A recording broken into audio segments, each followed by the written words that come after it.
Amen. Amen. Que Dieu vous bénisse, bonsoir. Nous bénissons le Seigneur. Il est fidèle et présent. Amen. Nous allons continuer avec notre étude de l'Épître aux Hébreux. Nous avons terminé le premier chapitre sur la note de la supériorité du Christ, le Fils, sur les anges. Et nous prenons ce soir le deuxième chapitre, nous lisons les 4 premiers versets, Hébreux chapitre 2, du 1er au 4e verset.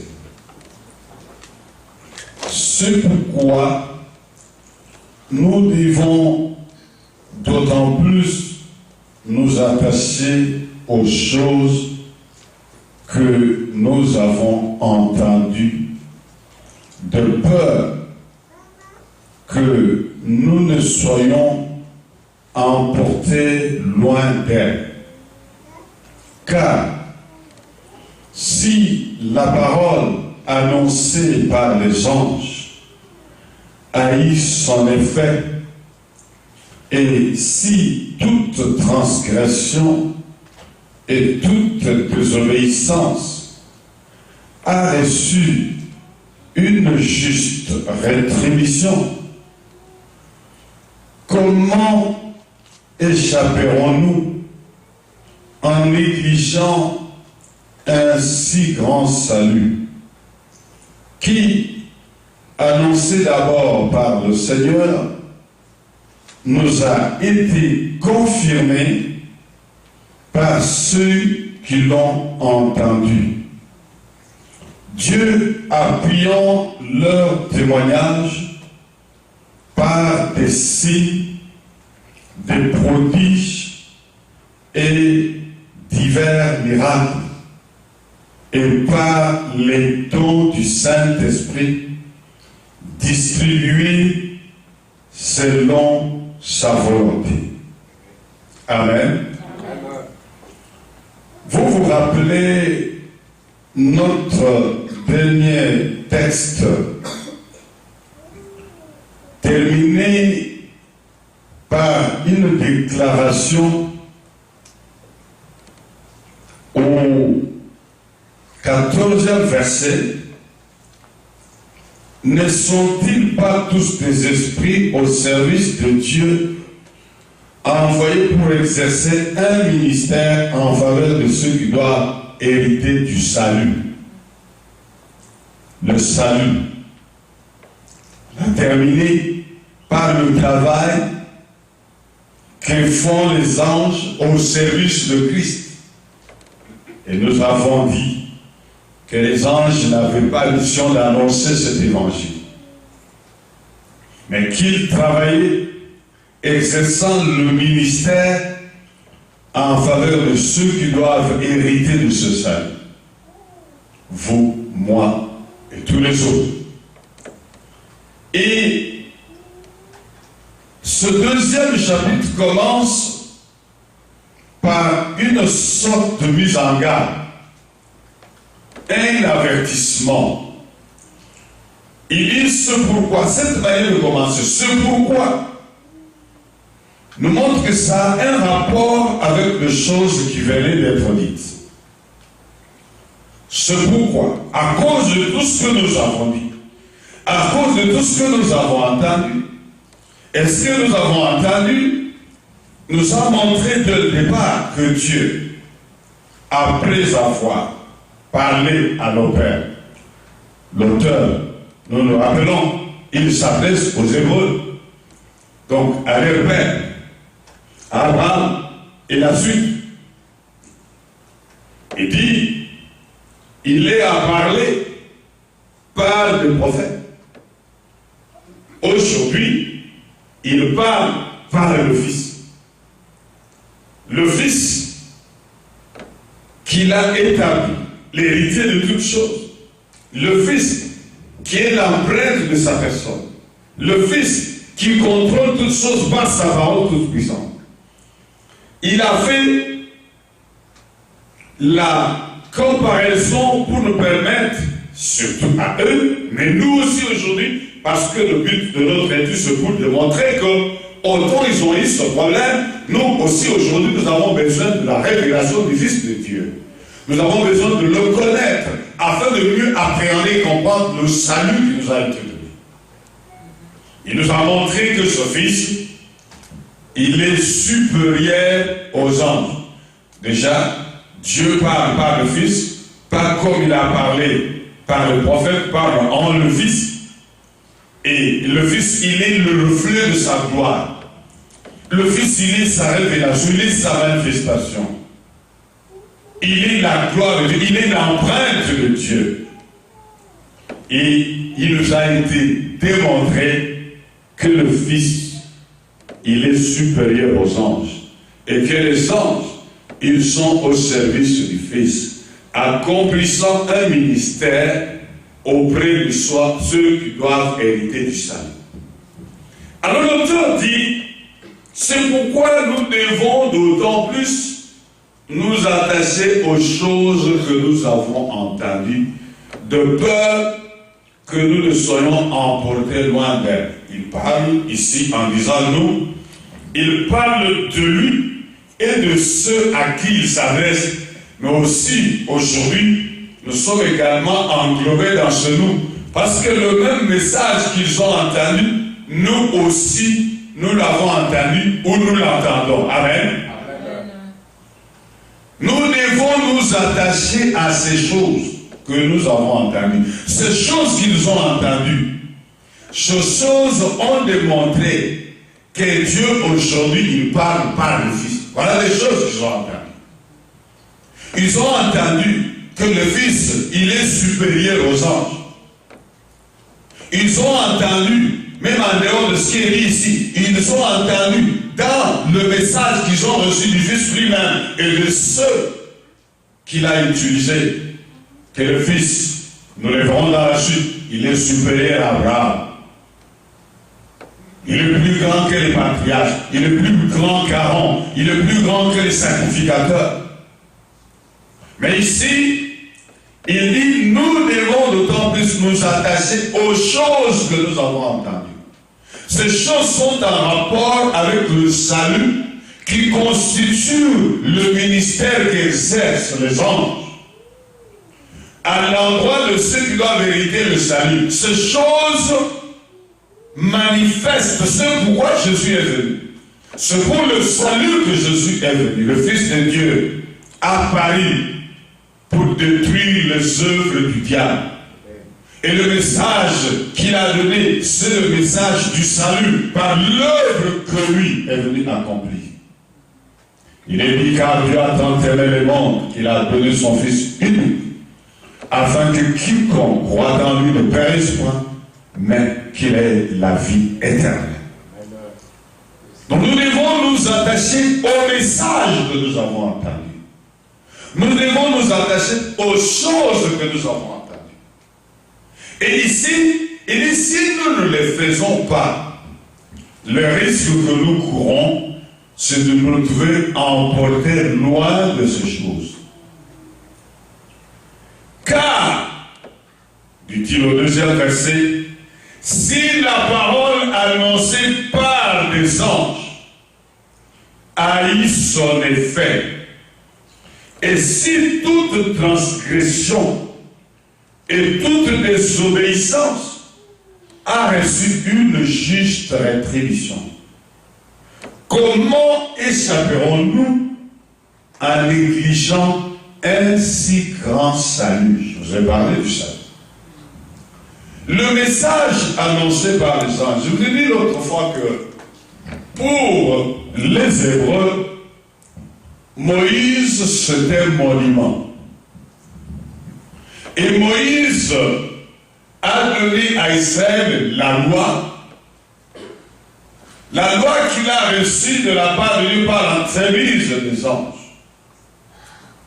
Et Israël reconnaît la grandeur et la puissance des anges parce qu'ils ont vécu les œuvres des anges.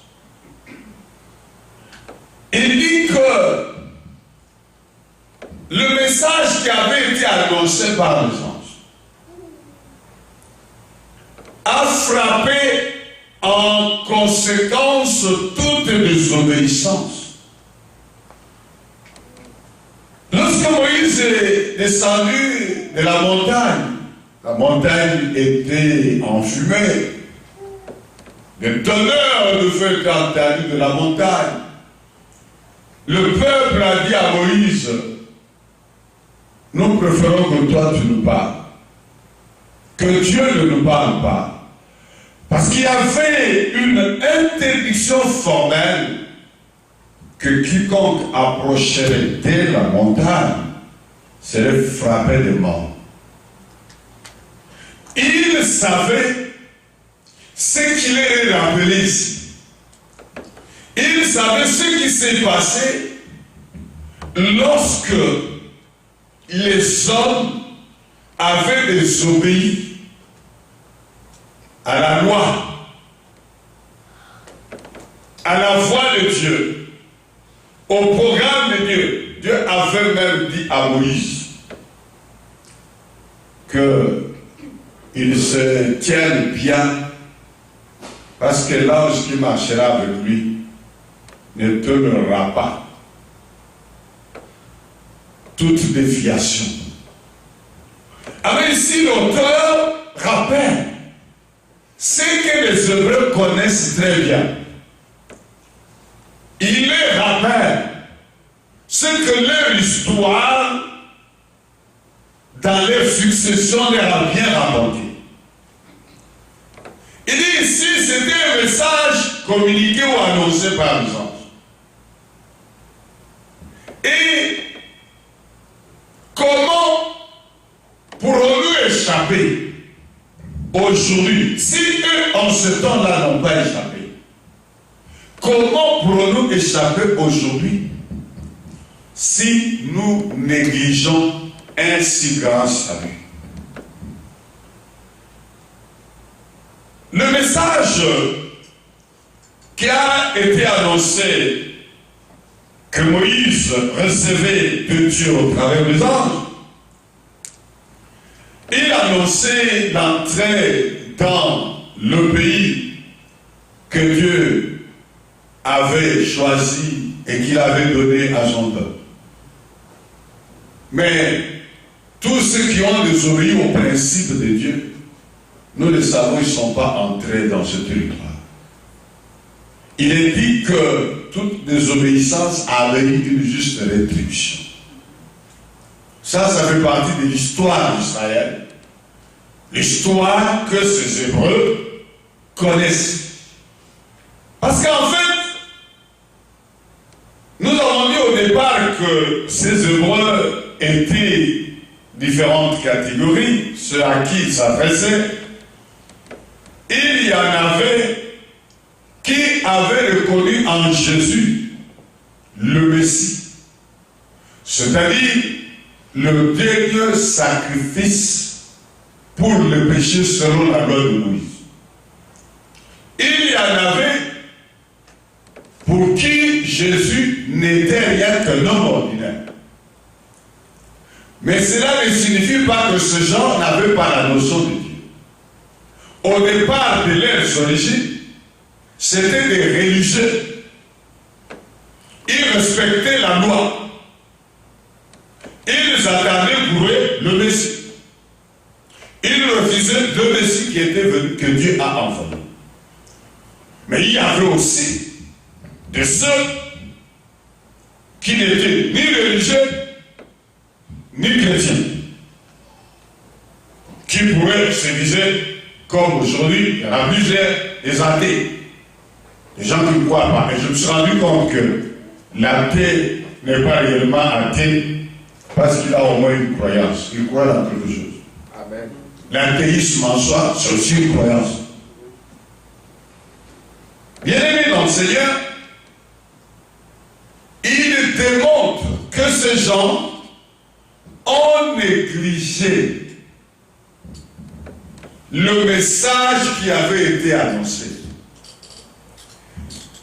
Le verbe négliger ici a le sens de déconsidérer, mépriser, prendre sans valeur, sans importance, trouver inutile.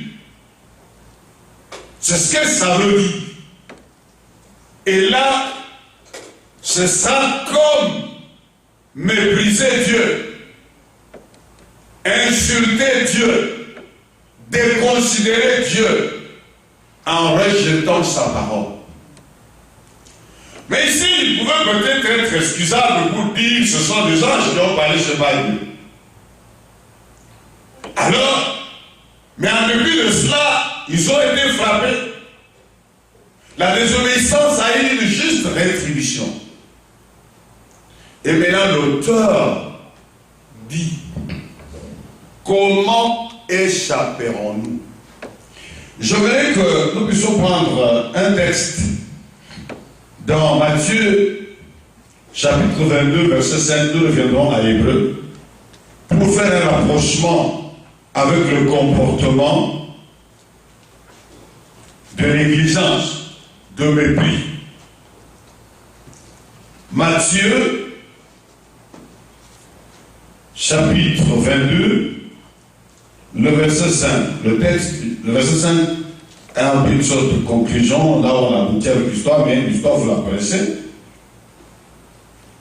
Mais sans s'inquiéter de l'invitation, il s'en allait, celui-ci à son champ, celui-là à son trafic, et les autres se saisirent des serviteurs, les outrageurs et les tuèrent.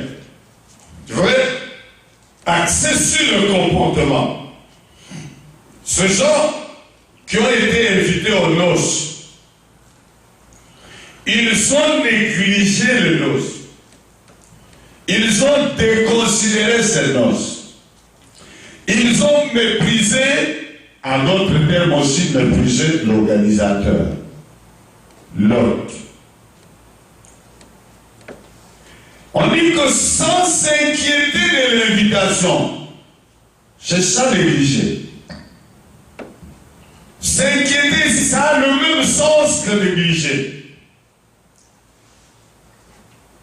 Sans s'inquiéter, déconsidérant, méprisant, jugeant sans importance, jugeant sans valeur. C'est ça la signification exacte de négliger dont il est question dans Hébreu. Négliger un si grand salut. Mépriser un si grand salut.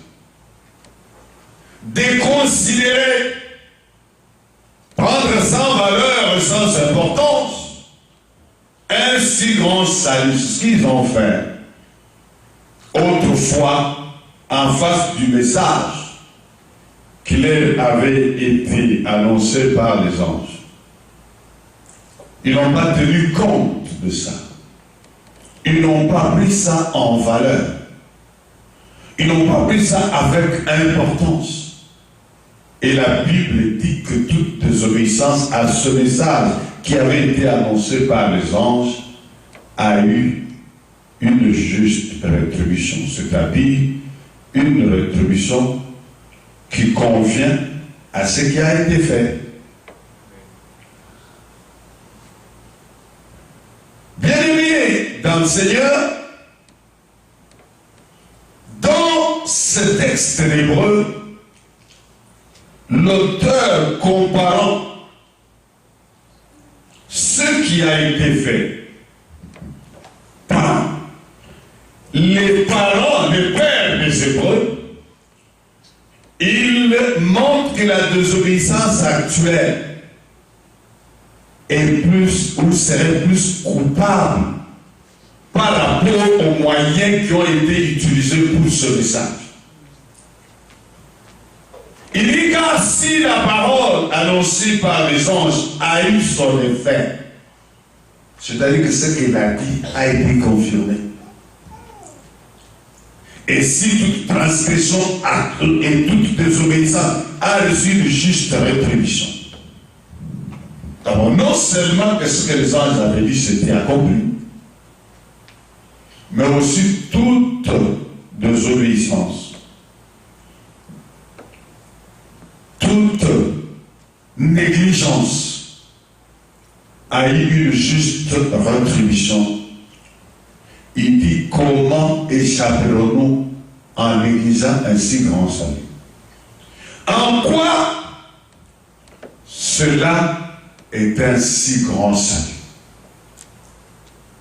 Et quel est ce message? D'après ce qui a été dit avant, ce message est centré sur Jésus le Christ. Et il est dit dans le texte que ce grand salut est un message qui a été annoncé d'abord par le Seigneur lui-même. Amen. La grandeur du message, la grandeur de ce salut consiste en ce que ce salut a été annoncé par le Seigneur lui-même. Lorsque le Seigneur Jésus est venu, il a lui-même annoncé le message du salut. Il a lui-même montré le chemin. Il s'est présenté comme le chemin, la vérité et la vie. Il s'est manifesté à Israël comme étant le pain qui est descendu du ciel. Il leur a dit, vos pères ont mangé de la manne au désert et ils sont morts. Je suis le pain de vie. Il a annoncé lui-même ce message. Et l'auteur continue pour démontrer l'importance de ce message. Il dit qu'il a été confirmé, ce message nous a été confirmé par ceux qui l'ont entendu. Ça, c'est la deuxième équipe qui a annoncé le message. Le Seigneur lui-même a annoncé ce grand salut. Et ce grand salut a été confirmé par ceux qui ont entendu le Seigneur l'annoncer. Et les choses ne se sont pas arrêtées là. La troisième fois, c'est que Dieu lui-même a confirmé les témoignages. Il dit Dieu appuyant leurs témoignages par des signes, des prodiges et divers miracles. Non seulement que le Seigneur a annoncé ce message, ceux qui ont marché avec le Seigneur, ceux qui l'ont entendu donner ce message, l'ont aussi annoncé. Ils ont confirmé que oui, ce message, nous l'avons entendu, nous l'avons reçu. Voyons comment Luc introduit ces deux écrits. Nous reviendrons à Hébreu. Nous prenons Luc, le chapitre 1er et le premier verset. Il y eut plusieurs ayant entrepris de composer un récit des événements qui se sont accomplis parmi nous, suivant ce que nous ont transmis ceux qui ont été des témoins oculaires dès les commencements et sont devenus des ministres de la parole. Il m'a aussi semblé bon, après avoir fait des recherches exactes sur toutes ces choses depuis leur origine, de les exposer par écrit d'une manière suivie, excellent Théophile, afin que tu connaisses la certitude des enseignements que tu as reçus. Amen. Ça, c'est un témoignage de l'un de ceux qui ont appuyé ou confirmé, et ils ont confirmé ce message. Luc ici, il a mené des investigations et en lisant son livre, vous allez constater qu'il a appuyé particulièrement sur de signes, prodiges, miracles, avec l'œil d'un chercheur, avec l'œil d'un scientifique. Donc le message a été annoncé par le Seigneur lui-même, et ceux qui ont été des témoins oculaires dont parle Luc, ceux qui l'ont entendu, ils ont annoncé ce message, ils l'ont confirmé parce qu'ils ont vécu ces choses. Ce n'était pas des légendes ou des histoires créées quelque part. C'était la vérité qui a été confirmée par des gens qui ont été des témoins oculaires. Des gens qui ont vécu cela. Et voyons comment il introduit les actes des apôtres. Actes. Nous lisons également le premier chapitre à partir du premier verset. Il s'adresse toujours à Théophile. Théophile, j'ai parlé dans mon premier livre de tout ce que Jésus a commencé de faire et d'enseigner dès le commencement, jusqu'au jour où il fut enlevé au ciel, après avoir donné ses ordres par le Saint-Esprit aux apôtres qu'il avait choisis. Après qu'il eut souffert, il leur apparut vivant et leur en donna plusieurs preuves, se montrant à eux pendant 40 jours et parlant de choses qui concernent le royaume de Dieu. Amen. Amen. Parlant de choses qui concernent le royaume de Dieu. Là, nous avons encore un témoignage d'un chercheur qui a collecté tous les témoignages vivants et nous le présente pour confirmer ce message. Ainsi, l'auteur aux Hébreux nous dit-il, ce grand salut a été annoncé par Jésus lui-même. Il a été confirmé par ceux qui ont entendu Jésus. Mais ce qui est encore merveilleux, c'est que Dieu a appuyé les témoignages de ceux qui ont entendu Jésus. Amen. Amen. Dieu a appuyé leurs témoignages par des signes, par des prodiges, par des miracles, pour prouver l'authenticité du message, pour démontrer que c'était lui l'auteur du message, pour confirmer que le salut était exact. Et Luc, dans son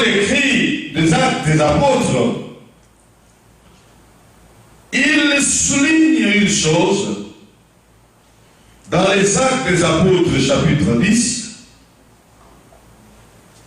et le verset 38.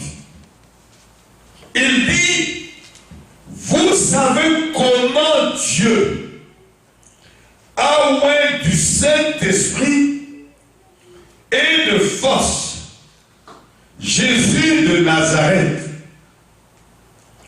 qui allait de lieu en lieu, faisant du bien et guérissant tous ceux qui étaient sous l'empire du diable, car Dieu était avec lui. Amen. Amen. Car Dieu était avec lui. Le Seigneur Jésus a dit à ceux qui l'ont entendu et qui devaient annoncer ces choses après lui, voici les miracles qui accompagneront ceux qui auront cru. Yes. Ceux qui auront cru à ce grand salut, ils le vivront, ils les transporteront partout où ils passeront, parce qu'il s'agit de choses qui concernent le royaume de Dieu. Le royaume de Dieu voudrait dire le règne de Dieu, la souveraineté de Dieu. Bien-aimés dans le Seigneur, le message dont il est question, c'est le message du royaume de Dieu. Il est appelé la bonne nouvelle du royaume. C'est un message puissant qui vient nous délivrer du royaume des ténèbres pour nous introduire dans le royaume de son Fils bien-aimé. C'est un message qui libère. C'est un message qui délivre du péché et des conséquences du péché. C'est un message qui rétablit l'homme dans la vision du départ lorsque Dieu l'a créé. Bien-aimé dans le Seigneur, il est dit, lorsque Dieu a fait l'homme, Dieu dit, faisons l'homme à notre image, selon notre ressemblance, et qu'il domine. Nous avions perdu ça à cause de la désobéissance de l'homme en écoutant le discours du diable. Et Jésus est venu pour établir le royaume de Dieu. Ce que nous devions être. Ce pourquoi nous avons été créés. Pour que Dieu règne. Il a fait l'homme à son image, selon sa ressemblance, afin que celui-ci domine, c'est-à-dire que le règne de Dieu soit visible par lui. Mais hélas, l'homme est passé à côté. Dieu n'a pas désarmé, parce que c'était sa vision. Et ce grand salut, il nous annonce notre retour ou notre rétablissement dans l'état de départ. Notre rétablissement dans la vision de Dieu, selon qu'il avait fait l'homme. Bien-aimé, l'homme peureux qui tremble devant les démons, les sorciers et consorts, n'est pas l'homme de la vision de création de Dieu. Et Et ce n'est pas l'homme que Jésus est venu rétablir sur la terre. Il nous a délivrés de la puissance des ténèbres, du royaume des ténèbres, pour nous introduire dans son royaume tout-puissant, dans le royaume du Fils de son amour. Là, ce message puissant ne mérite pas être négligé, ne mérite pas être déconsidéré. En fait, qu'est-ce qui leur avait été annoncé qu'ils ont négligé? Ce qui leur avait été annoncé, c'est que, premièrement, il n'y a de salut en aucun autre. Jésus est le seul en qui le salut se trouve. Car il n'y a aucun nom qui ait été donné aux hommes sous le soleil par lequel ils peuvent être sauvés. Jésus-Christ, homme, est le seul par qui nous avons le salut. Et quand on dit nous avons le salut, on voudrait dire nous échappons à ce en quoi l'homme était tombé. Nous sommes arrachés de ces choses-là, du péché, parce que c'est par là que tout est entré dans la vie de l'homme. Par le péché, la domination, l'esclavage du diable et toute la série de choses. C'est né quand Jésus que réellement nous sommes libérés du péché. Paul l'a écrit aux Romains, nous le disons ici, car la loi de l'esprit de vie en Christ m'a affranchi de la loi du péché et de la mort. C'était une loi, c'est une force qui nous était imposée. Cela ne dépendait pas de nous. Une loi, c'est un principe qui s'oppose à tous. Un principe. Lorsque on parle du principe de gravité, où on parle de la pesanteur, c'est une loi. La preuve que c'est une loi, personne ne va au-dessus. Sur la terre, partout sur la terre, où que vous alliez, vous subirez toujours l'attraction vers le bas. C'est ainsi que les hommes, pour contourner cette loi, ils ont fabriqué un moteur à réaction. C'est-à-dire que le moteur oppose une force à la force d'attraction. Mais comprenez que c'est aussi longtemps que le moteur tourne. Parce que quand le moteur est arrêté, il y a ce que les avions appellent chute libre. Avant d'atterrir, on bloque un peu le moteur, vous sentez l'avion planer, il descend, il ne monte pas. Parce que la force d'attraction devient plus importante. C'est une loi. Ainsi, la loi du péché et de la mort, elle était dans chaque homme, chez chaque être vivant. Il n'y avait pas moyen d'échapper autrement.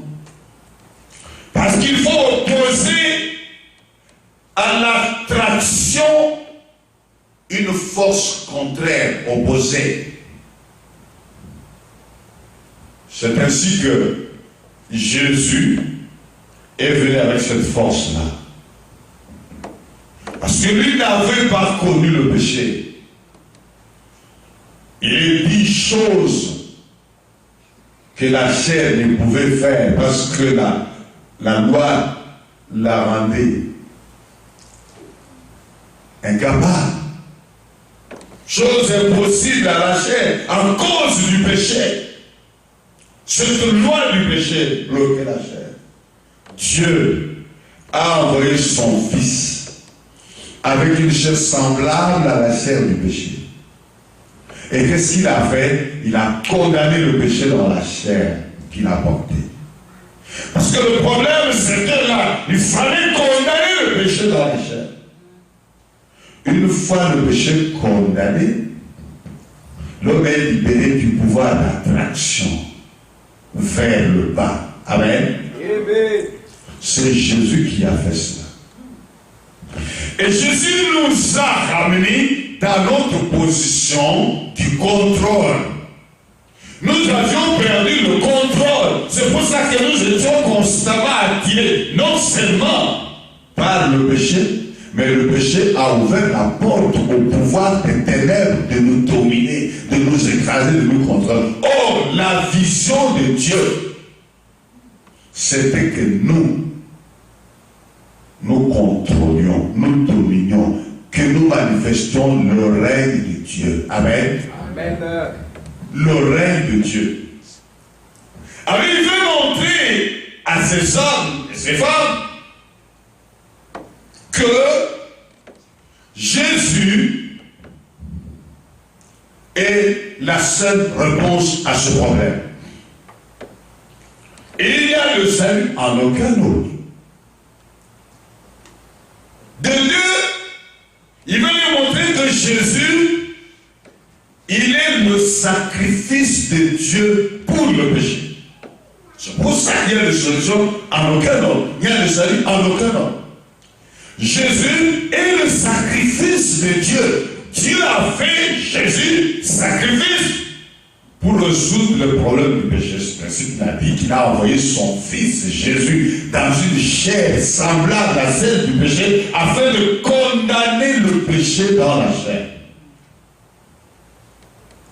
Et de toi, les descendants d'Abraham, donc les Hébreux à qui on adresse cette lettre, ont besoin de Jésus comme dernier sacrifice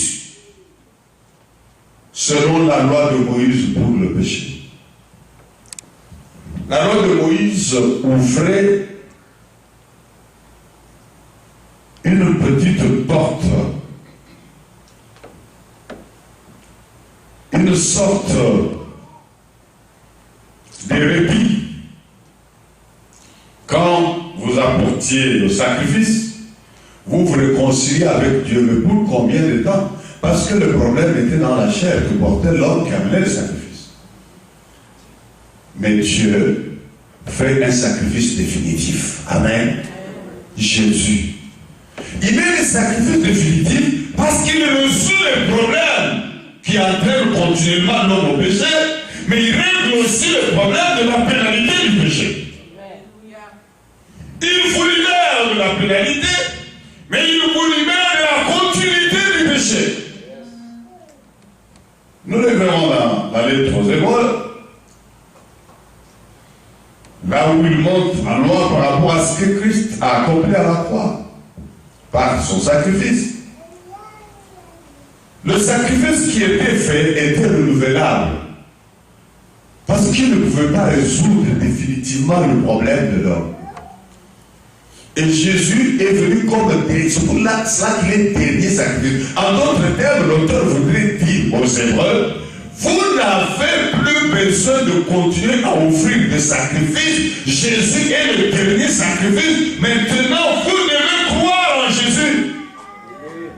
C'est pour cela que nous disons que les descendants d'Abraham ont besoin de Jésus comme dernier sacrifice. Ils n'ont plus besoin de faire de sacrifice. Il n'y en a plus. La porte est fermée parce que Dieu enfin a atteint ce qu'il poursuivait par ce qu'il leur avait donné, qui était l'ombre de choses à venir.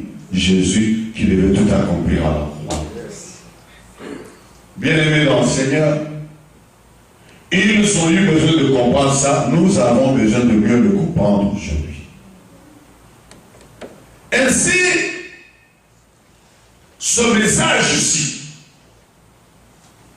qui présente le salut,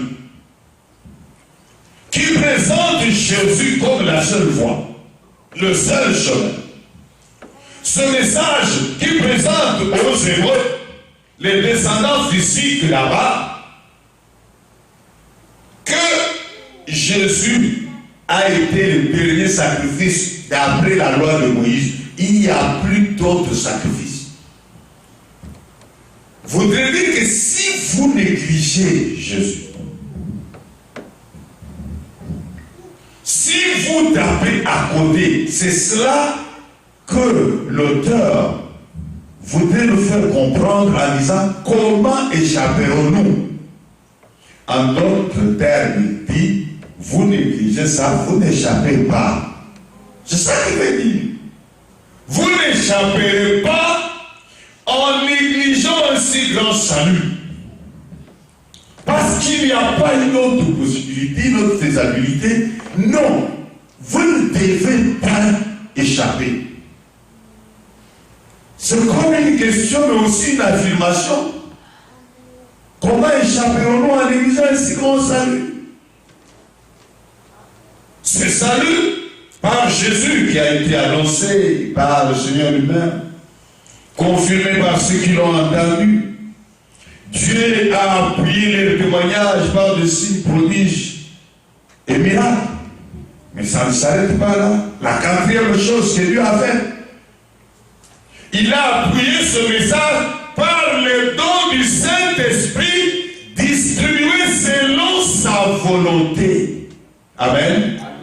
Les dons du Saint-Esprit sont dans l'Église aujourd'hui comme appui, signe manifeste de l'appui de Dieu au message du salut par Jésus, au message qui présente Jésus comme le seul sacrifice, le dernier, vrai dit, le dernier sacrifice pour le péché selon la loi de Moïse, montrant Jésus comme le chemin, la vie et la vérité, montrant qu'il n'y a aucun autre nom.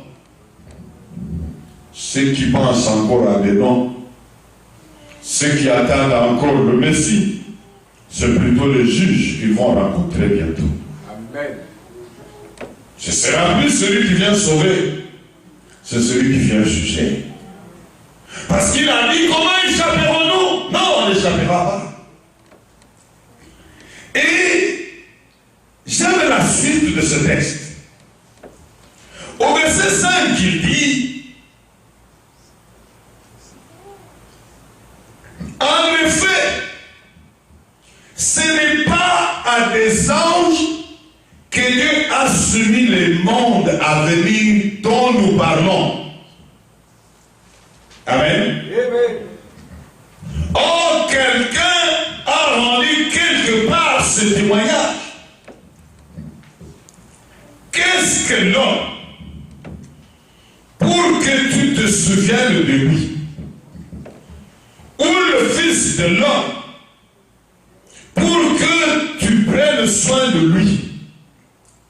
Tu l'as abaissé pour un peu de temps au-dessous des anges. Tu l'as couronné de gloire et d'honneur. Tu as mis toutes choses sous ses pieds. En effet, en lui soumettant toutes choses, Dieu n'a rien laissé qui ne lui fît soumis. Cependant, nous ne voyons pas encore maintenant que toutes choses lui soient soumises.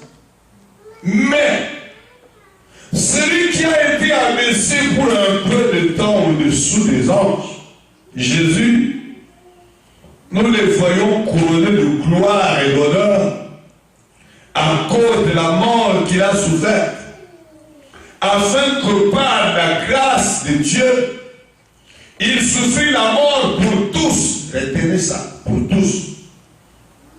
Il convenait en effet que celui pour qui et par qui sont toutes choses et qui voulait conduire à la gloire beaucoup de fils, retenez aussi cela, conduit à la gloire, beaucoup de fils. Éleva à la perfection par les souffrances, le prince de leur salut. Le salut. Car celui qui sanctifie et ceux qui sont sanctifiés sont tous ici dans un seul. C'est pourquoi il n'a pas honte de les appeler frères. Lorsqu'il dit, j'annonçais ton nom à mes frères. Ça c'est Jésus. Et les frères, c'est vous et moi. Je te célébrerai au milieu de l'assemblée. Et encore, je me confierai en toi. Et encore, mais voici, moi et les enfants que Dieu m'a donnés. Ainsi donc, puisque les enfants participent au sang et à la chair, il y a également participé lui-même, afin que par la mort, il anéantisse celui qui a la puissance de la mort, c'est-à-dire le diable, et qu'il délivra tous ceux qui, par crainte de la mort, étaient toute leur vie retenus dans la servitude. Car assurément, ce n'est pas à des anges qu'il vient en aide, mais c'est à la postérité d'Abraham. En conséquence, il a dû être rendu semblable en toutes choses à ses frères, afin qu'il fût un souverain sacrificateur, miséricordieux et fidèle dans les services de Dieu, pour faire l'expiation du péché du peuple, car ayant été tenté lui-même dans ce qu'il a souffert, il peut secourir ceux qui sont tentés. Amen. Amen. J'ai lu ce texte pour nous permettre de terminer aussi ce chapitre, mais j'ai voulu surtout attirer notre attention à ce à quoi nous sommes destinés. À ce que Dieu attendait de nous lorsque, au jardin d'Éden, il a placé l'homme. À ce que Dieu attendait de nous le jour où il a dit, faisons l'homme à notre image, selon notre ressemblance, et qu'il domine. L'auteur dit en effet, ce n'est pas à des anges que Dieu a soumis les mondes à venir dont nous parlons. Et il rappelle ce que le psalmiste a dit. Qui est l'homme? Qu'est-ce que l'homme? Pour que tu te souviennes de lui. Hein? Vous voyez, l'homme, déjà dans la condition où nous étions là. Que Dieu se souvienne de nous, tel que nous étions là. Qu'est-ce que l'homme pour que tu te souviennes de lui? Oui, il s'est souvenu de lui. Il a envoyé son fils Jésus sur la terre afin de nous sortir de la mort où nous avons été. Qu'est-ce que l'homme pour que tu te souviennes de lui? Ou le Fils de l'homme pour que tu prennes soin de lui? Tu l'as abaissé pour un peu de temps au-dessus des anges. Tu as mis toutes choses sous ses pieds. Et il dit qu'en effet, en lui soumettant toutes choses, Dieu n'a rien laissé qui ne lui fût soumis. Lorsque Dieu a dit, faisons l'homme à notre image, et qu'il le domine, il l'a placé là, sur la terre. Dieu avait tout mis sous son contrôle. L'homme n'avait pas compris la valeur, la grandeur de ce qu'il avait, ce qu'il était. Il s'est laissé mentir. On lui a proposé d'être Dieu, alors que Dieu lui avait déjà donné le pouvoir sur toutes choses, même sur celui qui nous parlait. Mais il dit, pendant ce temps, nous ne voyons pas comme si toutes les choses lui ont été soumises. Comme s'il avait le truc de ces toutes choses. En fait, c'est ça l'apparence que l'on a. Même lorsque vous regardez, vous en tant que chrétien, vous avez l'impression que vous ne contrôlez rien. Mais loin de là, parce que votre réalité spirituelle est différente. Et c'est ce qui est expliqué par la suite. Ce message me concerne vous concerne, mais ceci est adressé aux Hébreux pour ouvrir grandement les yeux à la compréhension de ces choses. Parce que ce que Christ a accompli, ce n'est pas seulement pour les Hébreux. Il a fait de nous tous, nous le verrons, lorsque nous ferons l'étude de Galates. Ceux qui sont à Christ, ce sont la postérité d'Abraham, héritiers selon la promesse. Tous. Il n'y a plus ni juif, ni grec, ni barbare. Alors il dit, mais celui qui a été abaissé pour un temps, pour peu de temps des anges, Jésus, nous le voyons maintenant couronné de gloire. Amen. Amen. Pour nous sortir du milieu où nous étions tombés, Dieu a pris son Fils, le chef des anges, son Fils au-dessus des anges, son Fils par qui ils ont été créés. Il l'a rabaissé pour un temps en dessous des anges. Vous savez pourquoi? Afin de venir vous prendre, me prendre en dessous des anges et nous apporter à la dimension de sa gloire. Et il est venu parce que Dieu voulait conduire plusieurs enfants à la gloire. Parce que Dieu voulait sortir de l'emprise, de la bassesse, de la mort, plusieurs. Il a, en fonction de cela, exposé à la souffrance le prince de leur salut, de notre salut. Et il convenait en effet que celui pour qui et par qui sont toutes choses, et qui voulait conduire à la gloire beaucoup de fils élevés à la perfection par la souffrance, le prince de leur salut.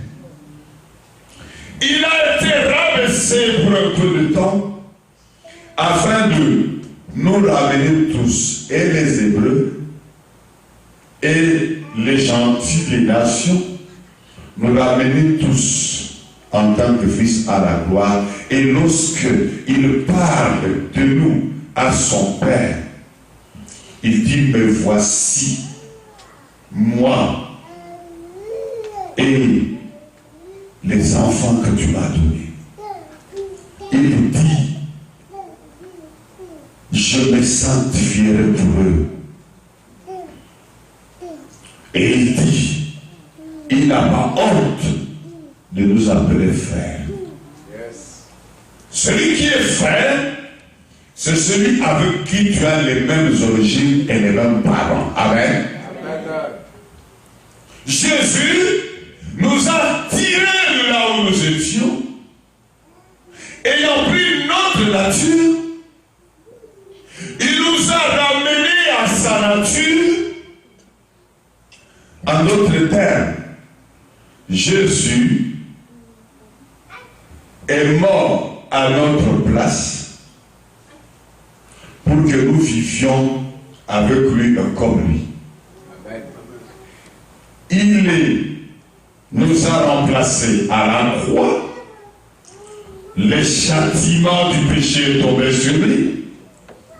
Et quand il nous sauve par lui, il vient habiter à nous afin de vivre l'autorité et la vie de Dieu en nous.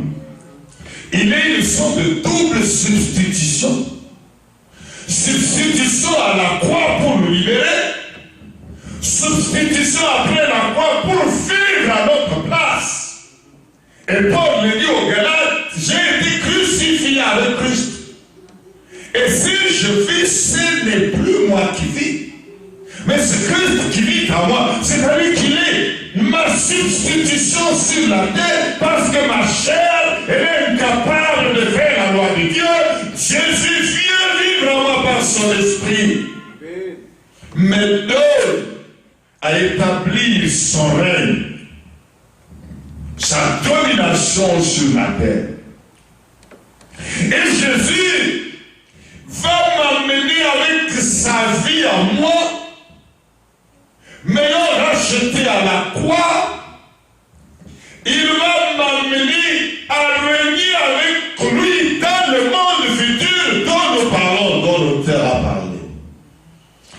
ce n'est pas à des anges que cela est soumis. C'est à l'homme. L'homme par Jésus. Jésus nous amène dans la dimension de régner avec lui. Et la Bible nous dit, nous régnerons avec lui. La Bible nous dit, nous jugerons des anges. Vous comprenez cela? Il nous amène à la dimension de celui qui est couronné de gloire et d'honneur. De celui qui nous a délivrés et qui nous amène à la dimension d'être reconnu aujourd'hui la postérité d'Abraham. Et l'auteur dit au verset 16, car assurément, ce n'est pas à des anges qu'il vient en aide, mais c'est à la postérité d'Abraham. Et cette postérité ne les concerne plus que eux seuls. Mais comme Dieu avait promis à Abraham, toutes les nations de la terre, toutes les familles de la terre seront bénies en ta postérité. Et Paul le dit bien aux Galates, cette postérité, c'est Christ. Amen. Amen. Parce qu'il ne parle pas des postérités, il parle de la postérité. Jésus. Bien-aimé dans le Seigneur, il a été rendu semblable en toutes choses à ses frères. À vous, à moi. Ses frères, par le fait que, né de l'homme et de la femme, il est dit, l'évangile que Paul a annoncé aux Romains concernait Jésus, selon la chair, né de David, mais déclaré fils de Dieu avec puissance par le Saint-Esprit en ressuscitant d'entre les morts. Jésus ressuscité d'entre les morts nous a donné une autre dimension de nature. Il nous a fait devenir fils et filles de Dieu. Comment pouvons-nous échapper à un tel salut? Où trouverons-nous encore une position comme celle-là? Où rencontrerions-nous cette dimension de vie? Ainsi nous comprenons que par Jésus, nous avons accès à la vie d'autorité et que le monde futur nous sera soumis avec Jésus, par Jésus. Non seulement le monde futur, mais maintenant, Jésus nous l'a dit, il nous a donné le pouvoir de marcher sur les serpents et les scorpions et sur toute la puissance de l'ennemi. Bien-aimé dans le Seigneur, dans ce monde futur, le diable sera arrêté. Les démons seront arrêtés. Vous vous imaginez une vie sans démons et sans Satan?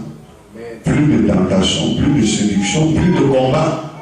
Pour ceux qui aiment bien faire le combat spirituel, il y aura un temps sans combat spirituel. Amen. Nous avons besoin, bien-aimés, de comprendre. Et l'auteur ici veut que ces descendants d'Abraham, physiquement, comprennent que l'affaire n'est plus de la descendance physique, mais la descendance spirituelle. Et que c'est pour cela qu'il n'y a plus de distinction. Le salut est en seul Jésus, et c'est par Jésus que nous sommes enfin la postérité d'Abraham et que nous devons marcher dans la domination pour laquelle nous avons été créés lorsque Dieu a dit à notre image et selon sa ressemblance et qui le domine. Nous devons en Christ maintenant dominer parce que Jésus, aujourd'hui, il n'est plus dans l'humiliation, il est couronné de gloire et d'honneur. Amen. Voilà donc, bien-aimés, ce que nous pouvions retenir de ce deuxième chapitre d'Hébreux. J'ai voulu rassembler tout parce que le message se complète en ce suivant. nous n'avons pas besoin de laisser des cassures Christ gêner et de ranger notre compréhension. Je prie que le Seigneur vous bénisse et que chacun relise le texte. Déjà cette fois-ci à partir du premier verset, après les enseignements, après je vous ai lu le premier chapitre, relisez maintenant jusqu'au dernier verset du deuxième chapitre. Vous verrez que l'ouverture de la compréhension sera différente parce que vous lisez maintenant avec les tableaux. Et s'il y a des questions, je suis toujours disponible à y répondre. Et maintenant déjà, je vais passer aux réponses, aux questions, s'il y en a. Que le Seigneur vous bénisse.